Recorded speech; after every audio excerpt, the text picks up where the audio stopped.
Mananagot sa batas ang sinumang dapat managot.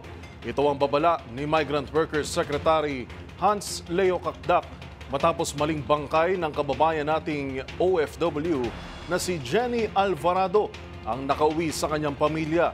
Ang balitang yan tinutukan ni Wina Esoro.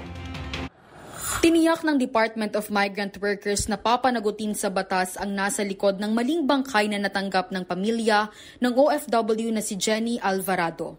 Sa panayam sa 2x2 kay DMW Secretary Hans Kakdak, sinabi nitong tinitingnan na ng kanilang abogado kung ano nga ba talaga ang nangyari kay Alvarado. Sakaling makitang may legal na pananagutan ayon sa Kuwaiti law, tiniyak ni Kakdak na hahabuli nila ang may salarin nito. Ayon pa kay Kakdak, naiuwi na ang labi ng Nepali sa Kuwait kagabi at tiniyak nila na maiuwi ang labi ni Alvarado matapos maling bangkay ang dumating sa pamilya. Humingi na rin ako pamanhin at bigyan ng paliwanag.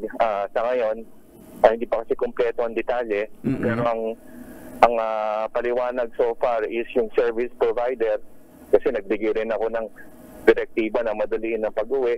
Siniguro rin ng Overseas Workers Welfare Administration na gagawin ng gobyerno ang lahat para maiuwi ang bangkay ni Alvarado. Binisita ng administrator ng OWA na si Arnel Ignacio ang pamilya ng OFW upang personal na makiramay at tiyaking magbibigay sila ng mga karampatang tulong. Kinumpirma ng OWA na namatay si Alvarado dahil sa cold suffocation habang siya ay naka-duty sa Kuwait noong January 2.